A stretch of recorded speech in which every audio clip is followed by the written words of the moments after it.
வாங்க மல்லிக்காய் 1 கிலோ வாங்கிக்கலாங்க.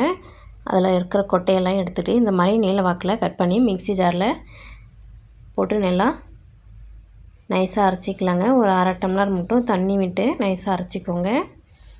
இப்போ ஒரு பவுலில் வடிகட்டிக்கலாம்.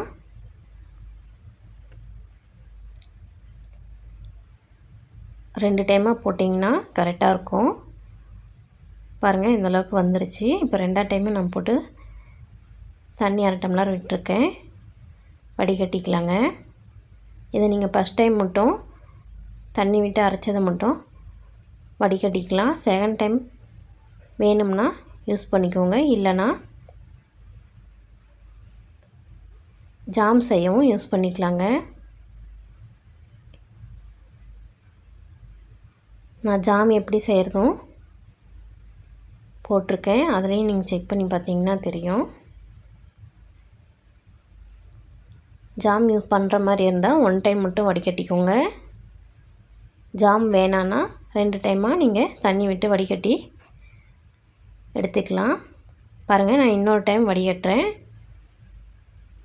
அதில் கொஞ்சம் நெஞ்சம் திப்பிலாம் இருந்தால் எல்லாமே வந்துடுங்க. 2 டைம் வடிகட்டி எடுத்துட்டிங்கன்னா நல்லாயிருக்கும். சாப்பிட்றப்போ பசங்களும் விரும்பி சாப்பிடுவாங்க. தேவைப்படுறப்போ சுகர் கொஞ்சமாக போட்டுக்கிட்டு தண்ணி வேணுன்னா கலந்துக்கோங்க. ஜூஸ் போட்டு குடிச்சிக்கலாங்க. பாருங்கள் நான் இந்த மாதிரி வடிகட்டி ஒரு பாட்டிலில் ஸ்டோர் பண்ணி ஃப்ரிட்ஜில் வச்சுக்கோங்க.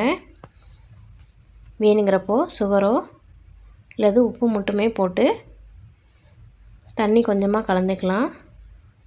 கலந்து குடிச்சிக்கலாங்க. இந்த வெயில் காலத்துக்கு ரொம்பவும் நல்லாயிருக்கும். நம்ம சேனலை சப்ஸ்கிரைப் பண்ணி பெல் பட்டனை கிளிக் பண்ணுங்கள்.